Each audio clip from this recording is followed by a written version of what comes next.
여러분 안녕하십니까? 마태복음서 강의의 30번째 시간입니다. 곧바로 들어가겠습니다. 오늘은 마태복음서 5장 13절에서 16절 말씀입니다. 너무너무 유명한 말씀입니다. 제가 한번 봉독해 드리겠습니다. 너희는 세상의 소금이다. 소금이 짠맛을 잃으면 무엇으로 그 짠맛을 되찾게 하겠느냐? 짠맛을 잃은 소금은 아무데도 쓸데가 없으므로 바깥에 내버려서 사람들이 짓밟을 뿐이다. 너희는 세상의 빛이다. 산 위에 세운 마을은 숨길 수 없다. 또 사람이 등불을 켜서 말 아래에다 내려놓지 아니하고 등경 위에 놓아둔다. 그래야 등불이 집안에 있는 모든 사람에게 환히 비친다. 이와 같이 너희 빛을 사람에게 비추어서 그들이 너희의 착한 행실을 보고 하늘에 계신 너희 아버지께 영광을 돌리게 하여라. 이 말씀은 너무너무 유명한 말씀이어서 마태복음서 강의를 보시는 여러분들도 익히 잘 알고 계시리라 생각합니다.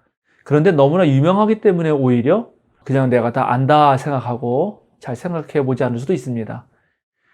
흔히 우리가 이 말씀을 알고 있다고 생각할 때 하는 실수가 두 가지인데, 첫 번째는 빛과 소금이라고 하는, 그렇게 말하는 순서입니다. 예수님은 소금과 빛, 소금 먼저 말씀하셨는데 우리는 흔히 빛과 소금이라고 알고 있죠.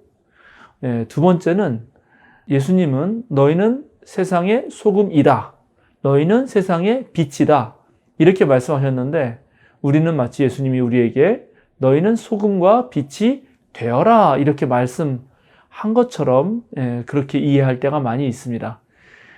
우선 두 번째부터 말씀드리자면, 소금과 빛이 되라 이렇게 말한 게 아니라 너희는 세상의 소금이다, 너희는 세상의 빛이다 라고 하신 것부터 생각해 볼 필요가 있겠습니다.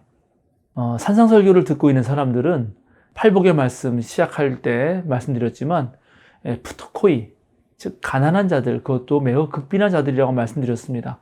팔복의 말씀도 전체가 다 가난하기 때문에 생기는 일들, 가난하기 때문에 늘 슬퍼할 수밖에 없고, 가난하기 때문에 남들에게 의시되거나 할 수 없고, 그래서 늘 온유한 얼굴 표정도 지어야 되고, 또 가난하기 때문에 어려움을 당하는 사람들이라고 말씀드렸습니다. 저는 세상 입장에서, 그런 어떤 세상의 가치에서 보자면 별 볼 일 없는 사람들이 예수님 앞으로 다 모인 것입니다. 정말 거의 구걸해서 먹고 살 수 있는 사람들인데, 그런 사람들에게 예수님이 만약에 소금이 되라, 빛이 되라 그러면 그 사람들이 아멘 하기가 어렵죠.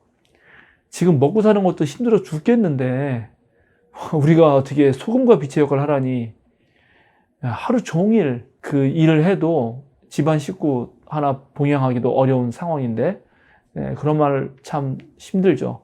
사실 오늘날 교회도 비슷합니다. 목사가 교인들에게 여러분 세상의 소금과 빛이 되십시오 이러면 사실 교인들도 힘들어합니다. 교회 와서 아주 위로의 말씀과 격려의 말씀과 힘이 되는 말씀을 듣고 싶은데 도덕적 당위를 말하는 설교를 듣는 것 같아서 더더욱 큰 부담이 되죠. 그런데 예수님은 그렇게 말씀하신 건 아닙니다. 너희는 이미 세상의 소금이고 빛이다 이렇게 말씀하셨습니다. 그런데 문제는 너희는 세상의 소금이고 너희는 세상의 빛이다라고 말해도 그 말이 또 안 먹혀들 확률이 높다는 것입니다. 예수님을 따르는 사람들, 아까 말한 대로 별 가진 것 없고 가난한 사람들이라고 했잖아요. 그런데 이런 내가 배운 것도 없고, 내가 나를 살펴도 별로 나아 보이는 것도 없고, 그저 요 모양 요 꼴로 그렇게 사는데 내가 소금이라고? 내가 빛이라고? 이렇게 말한다는 것 자체가 사실은 잘 믿기지 않는 말입니다. 그러면 과연 이 말이 무슨 말일까요? 예수님은 왜 거기에 모이는 모든 사람들에게 너희는 세상의 소금이고 빛이다라고 말씀하셨을까요?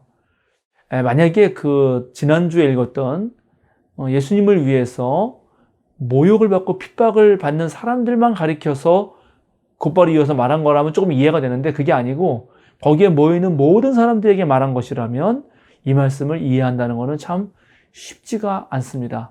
그러나 저는 이렇게 이해해 보고 싶습니다. 이거는 인류의 원래 근원, 즉 인간의 본래 모습에 대해서 예수님이 하신 말씀이다라고 이해해 보는 것입니다.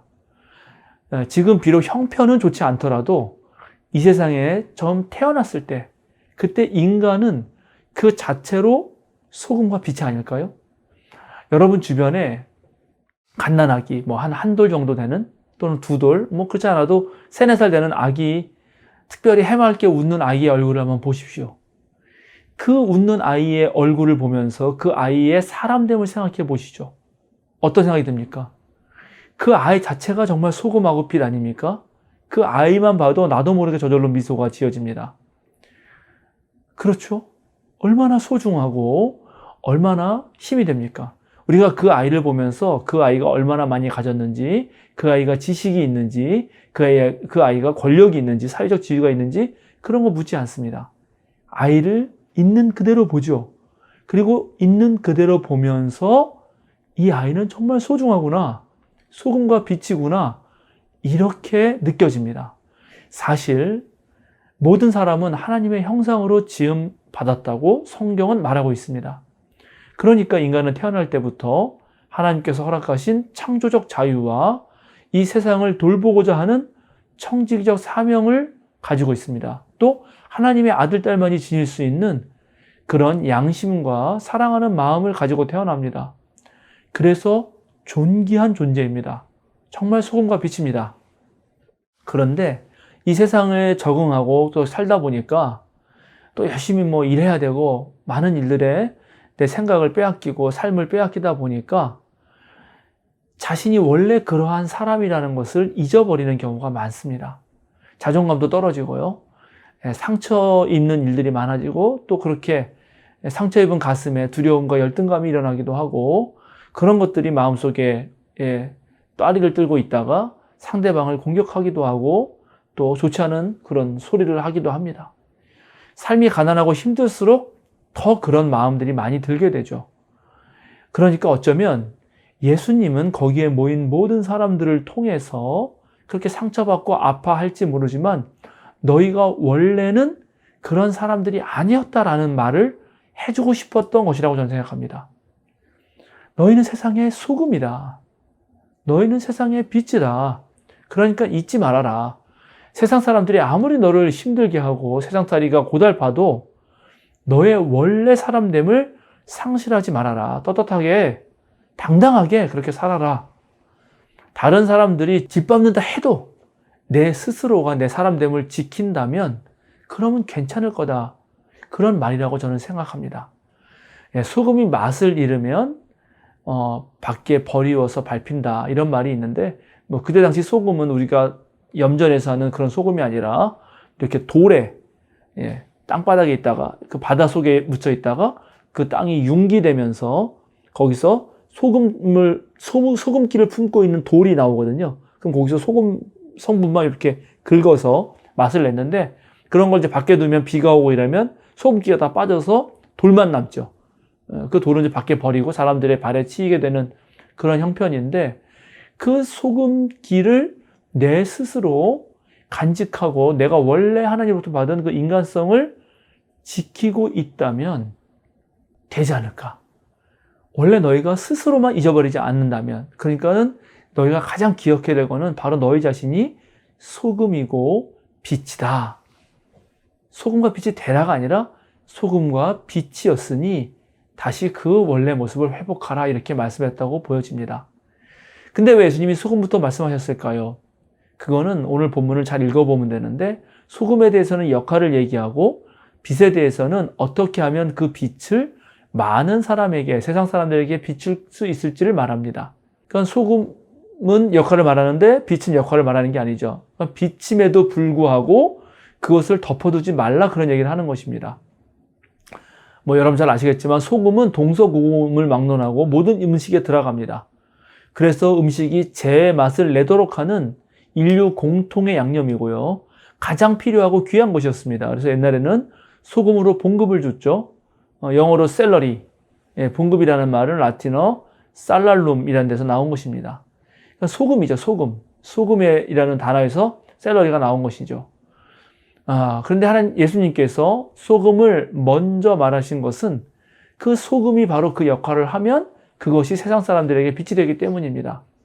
소금처럼 모든 음식이 부패되는 것을 방지하고 또 소금을 뿌려서 서로 조화를 이룰 수 있도록 재료들이 다 자기의 숨을 죽이고 화합하게 만들고 최상의 음식을 만들어내는 역할들을 우리가 이 사회에서 할 수 있다는 것입니다. 그렇게 하면 그 자체로 빛이라는 것입니다.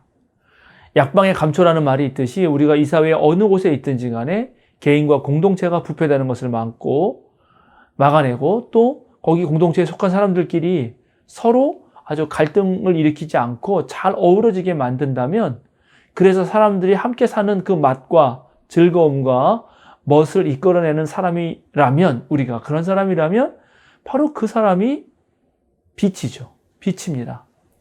그런 빛은 저절로 눈에 띕니다.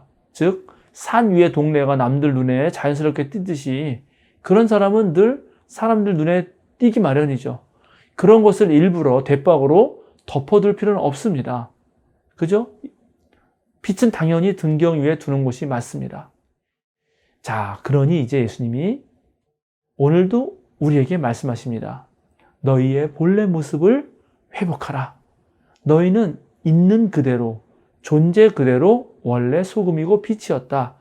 그러니 너희가 소금의 역할을 잘 해낸다면 그러면 오늘도 빛으로 살아갈 것이다. 이렇게 말씀해 주신 것이고, 이러한 말씀으로 당시 사람들을 격려해서 실제로 1세기에 늘 주눅들어 살아야 되고 온갖 가진 사람들, 권력을 쥔 사람들에게 명예를 주어야 했던 사람들이 이제 스스로서의 인간의 존엄성을 얻어가면서 자기 스스로 명예를 회복하는 그런 일들이 일어나게 됩니다. 오늘날도 여러분 그런 일들이 여러분 자신에게서 일어나면 좋겠습니다. 자, 오늘 마태복음서 강해는 여기서 마치도록 하겠습니다. 좋아요, 구독 늘 눌러주시고요. 또 많은 분들에게 이 마태복음서 강해를 알려주셔서 성경을 읽으면서 그것이 우리들의 삶에 정말 참된 양식이 되면 좋겠습니다. 그럼 다음 시간에 뵙도록 하겠습니다. 감사합니다.